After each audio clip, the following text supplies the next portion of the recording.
இயற்கைக்கு நகல் என்பதே கிடையாது, இயற்கைக்கு மாற்று என்பதும் கிடையாது. காலை வெயிலோ நள்ளிரவு மழையோ ஆழிப்பெருங்கடலோ நன்னீர் ஓடையோ சூறாவளியோ இளந்தென்றலோ இப்படி எதற்குமே நகல் என்பதே கிடையாது. நம்மால் ஏசியை உருவாக்க முடியும், ஆனால் ஒரு தென்றலை உருவாக்க முடியறதில்ல. நிறைய பொருட்கள் செய்து ஒரு குடிநீரை உருவாக்கலாம், ஆனால் ஒரு நன்னீர் மாதிரி இயற்கையாக இருப்பதில்லை. என்னதான் இருந்தாலும் இயற்கை நமக்கு மேலே தான் இருக்குது. இயற்கையை நேசிப்பதும் அதை பாதுகாப்பதும் நம்முடைய கடமை. அதற்கான கலப்பணியை நம்ம தொடர்ந்து செஞ்சிட்டு இருக்கோம். வாங்க நிகழ்ச்சிக்கு போகலாம். தமிழ்நாட்டில் சிறப்புற்று விளங்குவது மதுரை மாநகர். இம்மாமதுரை நகரிலிருந்து தென்மேற்கில் தேசிய நெடுஞ்சாலை வழியே 9 கிலோமீட்டர் தொலைவில் அமைந்திருப்பது திருப்பரங்குன்றம். முருகப்பெருமானின் அறுபடை வீடுகளில் முதலாவது படை வீடாகவும் முருகப்பெருமான் தெய்வானையை திருமணம் செய்து கொண்ட தலமாகவும் வழிபடும் சிறப்பு வாய்ந்த திருப்பரங்குன்றம் குன்றில் மயில்கள், குரங்குகள் மற்றும் மேய்ச்சலுக்கு வரும் ஆடு மாடுகள் போன்ற கால்நடைகள் கோடை வெயில் தாக்கத்தில் நீர்நிலைகள் வற்றி போக குடிக்க நீரில்லாமல் அல்லல் படுவதை தடுக்க மதுரை திருப்பரங்குன்றம் திருநகர் பக்கம் தன்னார்வ குழு 2014ஆம் ஆண்டு திருநகர் பக்கம் என்ற அமைப்பை தோற்றுவித்து அதன் மூலமாக இங்கே திருநகர் பகுதிகளில் மரக்கன்றுகள் வைப்பது, நீர்நிலைகளை மீட்டெடுத்து புனரமைப்பது, தூய்மை பணி பண்ணுறோம். அதுபோக இங்கே கூடிய பழமையான மரங்களை பாதுகாக்கிறது, ஆவணப்படுத்துறது, இது மாதிரியான நிறைய பணிகள் இளைஞர்களை ஒத்துழைப்போட பொதுமக்களுடைய ஆதரவோட செஞ்சுக்கிட்டு இருக்கோம். விலங்குகளுக்கும் பறவைகளுக்கும் தண்ணீர் வைப்பதற்கு நீர் தொட்டி கட்டி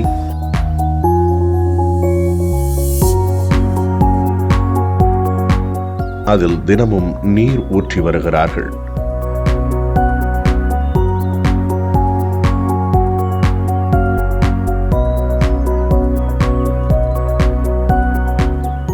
இந்த பகுதியில் இப்போ கோடை காலங்களில் தண்ணீர் இல்லாததுனால குரங்குகள் தண்ணீர் இல்லாமல் தாகத்துக்காண்டி பக்கத்தில் இருக்கிற ஊர்களுக்குள்ளே குடிபெயர்ந்து வருது.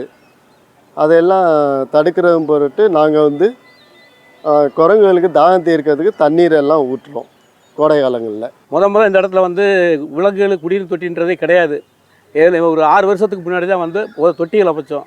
தொட்டிகள் அமைச்சு ஓரளவு சீரமைச்சாச்சு. என்ன பிரச்சனைனா இப்போ இங்கே பொதுவாக விலங்குகளுக்கு உணவு வைக்கக்கூடாதுன்ற ஒரு காட்டியல் விதியே இருக்குது.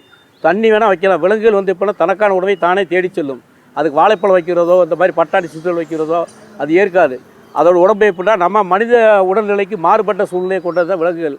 அதனால் என்ன ஆகுதுனாக்க ஒரு நாள் பட்டதுக்கு அப்புறம் அது உடம்புல கண்ணுக்கு தெரியாத நோய்கள் எதனால் அது சாகுதுன்ற இறப்படைன்றதே கண்டுபிடிக்க முடியாது. அதனால் நீர் வைங்க வேணான்னு சொல்ல உணவுகள் வாழைப்பழம் வைக்கிறது, பயிர் வைக்கிறது இந்த மாதிரி தவிர்த்துருக்கு. கோடை காலம் அப்படின்னு தொடங்கிட்டாலே நம்மளை சுற்றி இருக்கக்கூடிய உயிரினங்களுக்கான தேவைகள் இருக்கும். அது நீர் தேவை. இந்த நீர் தேவை குளங்கள் எல்லாம் வற்றி போக வெளியில் எங்கேயுமே நீர் குடிக்க வசதி இல்லாத சூழல் பார்த்திங்கன்னா நிறைய பறவைகள் மயங்கி விழுகக்கூடிய சூழலில் நாங்கள் மீட்டெடுத்திருக்கோம். ஸோ இந்த மாதிரி சூழலில் அது போக பார்த்திங்கன்னா நிறைய வன உயிரினங்கள் நீருக்காக ஊருக்குள்ளே அது மெதுவாக நீரை தேடி உள்ளே வரக்கூடிய சூழல் இருக்குது.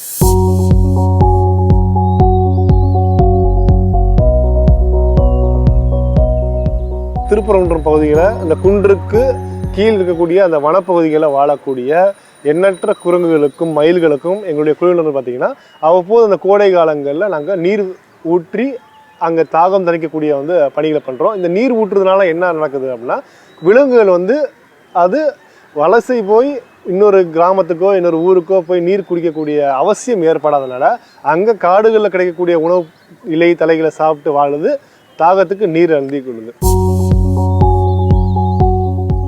மக்கள் சுற்றுப்புறங்களை தூய்மையாக வைத்துக் கொள்ளவும், சாலை ஓரங்களில் குப்பைகளை போடாமல் இருக்கவும், பிளாஸ்டிக் கழிவுகள் குறித்த விழிப்புணர்வை ஏற்படுத்தவும் 1000க்கும் மேற்பட்ட மாணவ மாணவியர்கள், பொதுமக்கள் மற்றும் அரசு அதிகாரிகள் இணைந்து தூய்மை திருநகர் விழிப்புணர்வு பேரணி நடத்தப்பட்டது.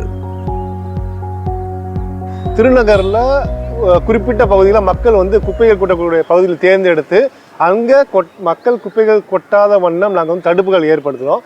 அதனுடைய ஒரு நீட்சியாக தான் பார்த்திங்கன்னா இந்த விழிப்புணர்வு.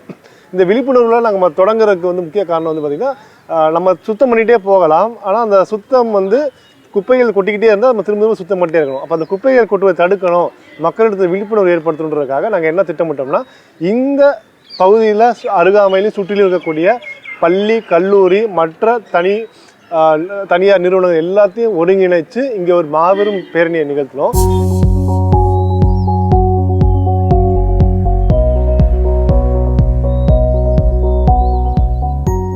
திருநகரில் உள்ள மைதானத்தை சுற்றி மரங்களை நட்டு வளர்த்து பராமரித்து வருகிறார்கள்.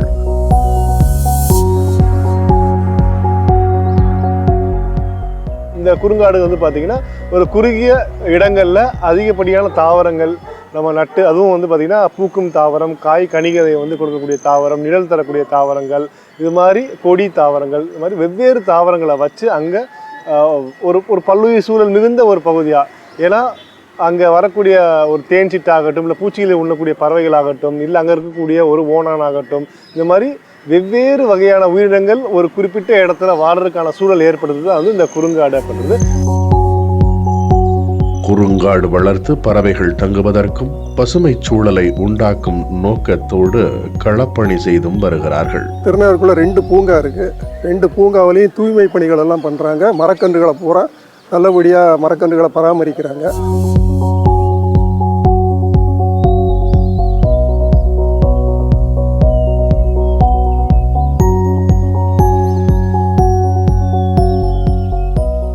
குறுங்காட்டில் வந்து பிளாஸ்டிக் பேப்பர், ரொட்டி பாக்கெட்டு, சாராய பாட்டிலு, நெகிழிப்பை, செருப்பு, இந்த மாதிரி நெகிழி கழிவுகள் தான் நிறைய எடுத்தோம். நிறைய எடுத்து அதை மதுரை மாநகராட்சியோடைய குப்பை வண்டியில் போய் இன்றைக்கி சேர்த்துட்டோம்.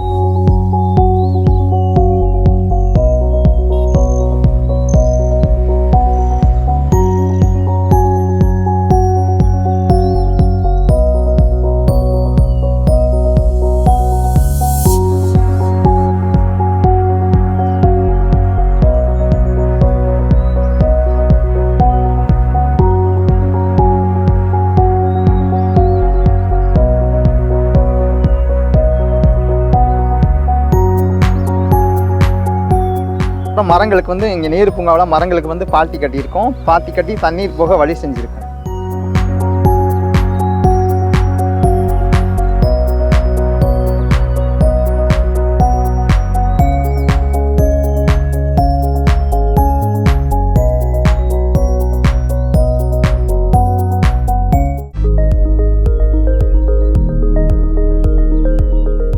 குழந்தைகளுக்கு பொழுதுபோக்கு என்பது உட்கார்ந்த இடத்திலேயே முடிந்து விடுகிறது. தொழில்நுட்ப வளர்ச்சி என்பது குழந்தைகளை வெளியே விளையாட அனுப்ப முடியாமல் தன்னுள்ளேயே அடைத்து விட்டது. வீட்டிற்கு வெளியே சென்று ஒரு மரத்தை 5 நிமிடம் உற்று கவனிப்பது கூட குறைந்து விட்டது. ஒரு சாரார் தொழில்நுட்பத்தை நம்பியே தங்களது இந்த விடுமுறை நாட்களை முழுவதுமாக கழிக்கின்றனர். இன்னொரு பக்கம் தொழில்நுட்பத்தை உதவியாக கொண்டு கலை, இலக்கியம், சூழலியல், விளையாட்டு, சமையல், கைவினைப் பொருட்கள் என தங்கள் நேரத்தை மகிழ்ச்சியுடன் கடத்தி வருகின்றனர். திருநகர் பக்கம் தன்னார்வ அமைப்பும் மதுரை இயற்கை மற்றும் பண்பாட்டு பேரவையும் இணைந்து பள்ளி குழந்தைகளுக்காக பறவை பார்த்தல் என்ற கலையை கற்றுத்தந்து வருகின்றனர். இது வந்து கோயில் காடுகள் இருக்கக்கூடிய ஒரு பகுதி. இங்கே இருக்க ஒரு பெரிய சிறப்பு என்னன்னா, உசில் மர தோப்புகளாக இந்த இடங்களில் வந்து பார்க்கலாம். உசில் மரம் அப்படிங்கிறது வறட்சியை தாங்கி வளரக்கூடிய ஒரு மரமாகும். ஸோ இந்த மரத்துக்கான ஒரு பல்லுயிர் சூழல் வந்து இருக்குது.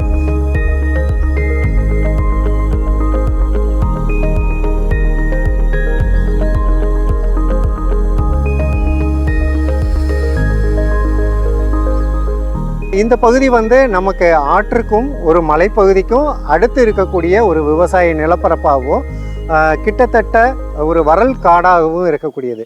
ஸோ இங்கே இருக்கக்கூடிய உயிர் சூழல் அப்படின்னு பார்த்தோம்னா குறைந்தது ஒரு 56 வகை பறவை இனங்களுக்கு மேலே இந்த பகுதியில் வசிக்கிறதுக்கான ஆதாரமாக இந்த இடம் வந்து விளங்குது. மாதந்தோறும் இயற்கை பற்றிய ஆர்வத்தையும் விழிப்புணர்ச்சியையும் இதன் மூலம் ஏற்படுத்தி வருகிறார்கள்.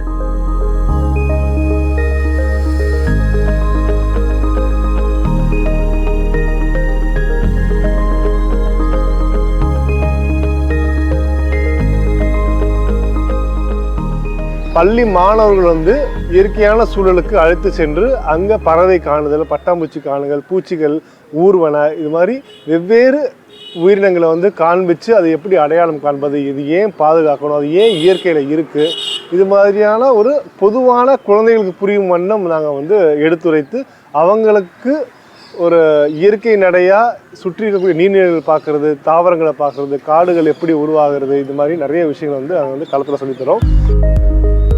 பறவைகள் இயற்கை தழைக்க உதவும் முக்கிய காரணியாகும். உணவு தேடி பறக்கும் இடங்களிலெல்லாம் விதைகளை பரப்பி காடு தழைக்கச் செய்கின்றன.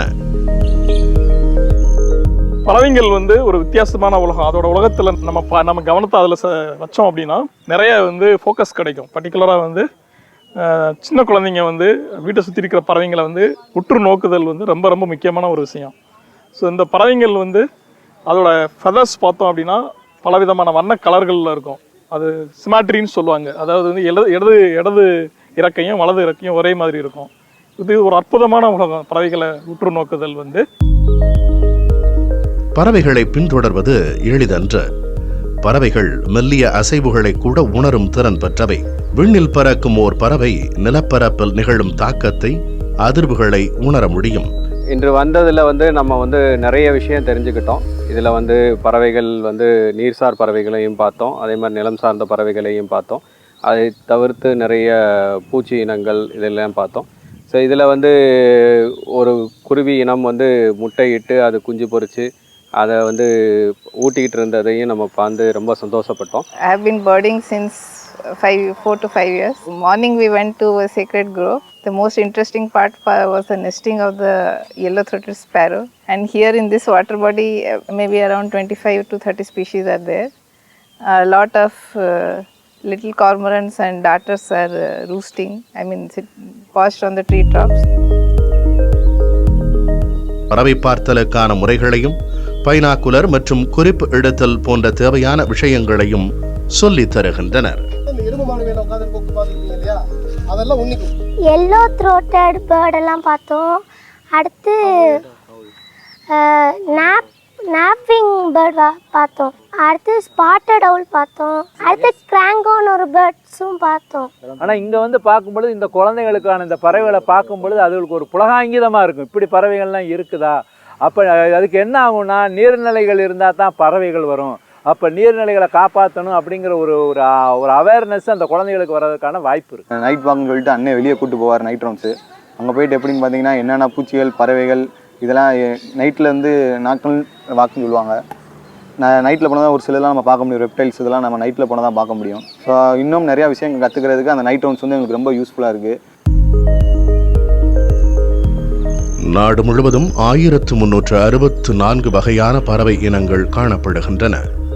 இதில் 194 வகை பறவை இனங்கள் உலக அளவில் அழியும் நிலையில் இருப்பதாக பட்டியலிடப்பட்டிருக்கிறது. தமிழ்நாடு வனவிலங்கு பாதுகாப்பு திருத்தச் சட்டம் 2022 படி கிளிகள் பாதுகாக்கப்பட்ட பறவைகளாக அறிவிக்கப்பட்டுள்ள நிலையில் அதனை மீறி வனவிலங்கு சட்டம் 1972 படி கிளிகளை வைத்திருப்பதும் வளர்ப்பதும் விற்பனை செய்வதும் தண்டனைக்குரிய குற்றம் என அறிவிக்கப்பட்டுள்ளது. வீடுகளில் வளர்க்கக்கூடிய கிளிகள் பொதுவாக வந்து அவருடைய ரெக்கைகளை வெட்டப்பட்டு அப்புறம் வந்து பறக்க முடியாமல் பிடுங்கப்பட்ட ரெக்கைகள், இதன் மூலமாக வந்து அதனால வந்து உடனே வந்து வெளியில் வந்து பறக்க விட முடியலை. அதனால் ரெக்கைகள் முளைக்கும் வரைக்கும் அதுக்கு மறுவாழ்வு கொடுத்து நல்ல உணவு, ஆரோக்கியமான மருத்துவம், இடம் எல்லாமே கொடுத்து ரெக்கைகள் முளைச்ச பிறகு பறக்க விடக்கூடிய சூழல் வந்து உருவாக்கி தமிழ்நாடு வனத்தின் மூலம் பண்ணிட்டு இருக்கோம். வீட்டில் வளர்க்கப்பட்ட கிளிகளை வனத்துறை அதிகாரிகளின் ஆலோசனைப்படி பாதுகாத்து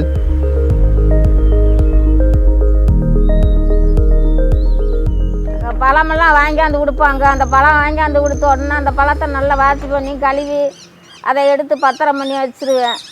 காலையில் எந்திரிச்சு உடனே வந்து அந்த கிளிகளுக்கு விரிச்சிருக்க சாக்கை எடுத்து அதை பூரா கழுவி அதை சுத்தப்படுத்தி மறு சாக்கை எடுத்து விரித்து அந்த கிளிக்கு மறுவாழ்வு மையத்தில் வந்து பார்த்தீங்கன்னா பெரும்பாலும் கிளிகள் வந்து யாரும் அணுகிறது கிடையாது. ஏன் அப்படின்னா பெரும்பாலும் அது மனிதர்கள் கொடுக்கக்கூடிய உணவை நம்ம கையில் கொடுத்து பழக்கணும் அப்படின்னா திரும்பவும் உணவுக்காக நம்மளை நாடி தான் வரும்.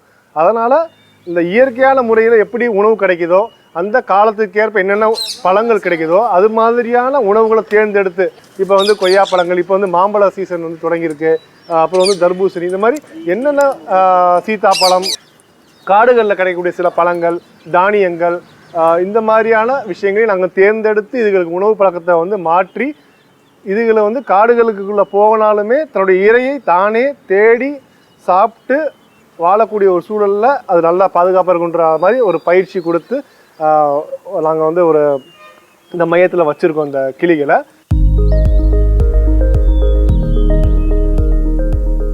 வனத்திற்குள் பறக்கவிட ஏதுவாக தயார்படுத்தி வனத்துறை மேற்பார்வையோடு வனத்தில் பறக்க விடுகின்றனர்.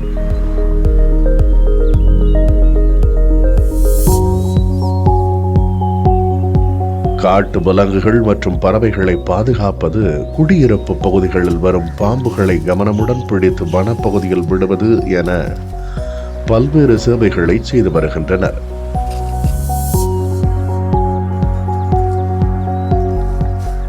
ஊர்வன அமைப்பிலிருந்து குடியிருப்பு பகுதிகளில் வர வனவிலங்குகளை மீட்டெடுத்து வனத்துறையுடன் சேர்ந்து அதுக்கேற்ற இடத்துல வந்து நாங்கள் வந்து விட்டுட்ருக்கோம். ஒரு ஆபத்தான சூழலில் வந்து அவங்களால வந்து ஒரு வனவிலங்கை வந்து அணுக முடியலை அப்படின்னா நம்மளுடைய குழுவினர் வந்து அதை பாதுகாப்பாக மீட்டு அதை வனப்பகுதிகளில் விடக்கூடிய சேவைகளை வந்து செஞ்சுக்கிட்டே வரோம். அதில் வந்து பாம்புகள் ஆகட்டும், குரங்குகள் ஆகட்டும், மயில்கள் ஆகட்டும், இந்த மாதிரி எண்ணற்ற உயிரினங்கள், அது போக வந்து சாலையில் அடிபட்டு கிடக்கக்கூடிய ஒரு நாய் ஆகட்டும், இல்லை மற்ற பூனை, இந்த மாதிரியான விலங்குகள், இந்த மாதிரி விலங்குகள் நலன் சார்ந்தும் இயங்கிக்கிட்டு இருக்கோம். உணவு தானியங்களை வந்து அளிக்கக்கூடிய எலி போன்ற உயிரினங்களை கட்டுப்படுத்துறது இங்கே பாம்பு அப்படிங்கிற ஒரு விஷயத்தை எடுத்து சொல்கிறோம். இந்த ஊர் மக்களும் அதை எல்லாத்தையுமே பாதுகாக்கக்கூடிய வேலைகளை வந்து அவங்களும் பண்ணுறாங்க. வீட்டுக்குள்ளே வர பாம்புகள் நம்ம வீட்டை சுற்றி குப்பையாவோ இல்லை வீட்டுக்குள்ளே வந்து நிறைய ஜாமான்கள் பொருட்கள் போட்டு வச்சுருந்தோன்னா அந்த மாதிரி இடங்களை வந்து ஒழிஞ்சிக்குதுங்க. அந்த மாதிரி இடத்துலேருந்து ஒழியும் போது அதுங்க வெளியே வர நேரமும் நம்ம வெளியே வர நேரமும் தெரியாமல் எதிர்பாராமல் நடக்கும்போது விபத்துகள், அதாவது பாம்பு கடிகள் ஏற்படுது. பாம்பு வராமல் இருக்கிறதுக்கு நம்ம என்ன செய்யணும்னா வீட்டை சுற்றி சுத்தமாக வச்சுக்கணும். பெரும்பாலும் வீட்டின் அருகில் குப்பைகள் அதெல்லாம் போடக்கூடாது. ஏன்னா நம்ம குப்பைகள் போடும்போது அதுக்கான எலி வருது, அந்த எலியை தேடி பாம்புகள் வருது. அதேமாதிரி நீங்கள் வந்து ஒரு பொருட்களை ரொம்ப நாள் போட்டு வச்சுக்கும்போது பாம்புகளை தவிர அதுக்கு தேவையான இறைகள் தான் முதல்ல வந்து அந்த இடத்துக்கு அடையுது. அதை வந்து அடையும் போது அதை தேடி பாம்புகள் உள்ளே வந்துடுது. நீர்நிலைகளை பாதுகாப்பது, அதற்கான களப்பணி செய்வது, மரங்கள் வளர்த்து பறவைகளை பாதுகாப்பது என்று சுற்றுச்சூழல் மேம்பாட்டிற்கான களப்பணியை தொடர்ந்து செய்து வருகிறது திருநகர் பக்கம் தன்னார்வ குழு.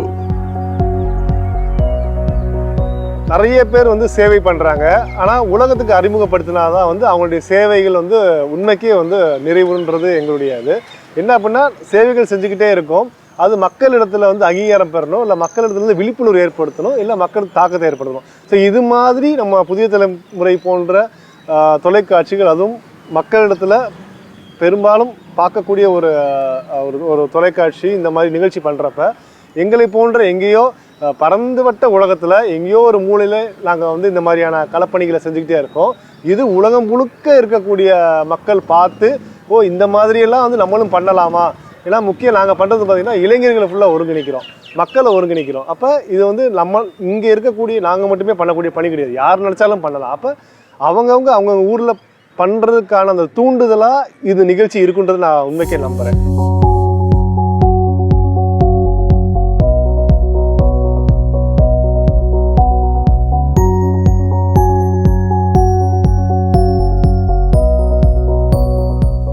நம்ம சுற்றி இருக்கிற நீர்நிலையை பாதுகாக்கும் போது நீர்வளம் மேம்படுது. மரங்களை நட்டு பாதுகாக்கும் போது பறவைகள் வந்து தங்குது. பறவைகள் மூலமாக காடுகள் செழிப்பாகுது. காடுகள் மூலமா மழை கிடைக்குது. இப்படி இயற்கையை பாதுகாக்கிற கலப்பணியை நம்ம தொடர்ந்து செஞ்சிட்டு இருப்போம். மீண்டும் ஒரு கலப்பணியை சந்திக்கலாம். நன்றி, வணக்கம்.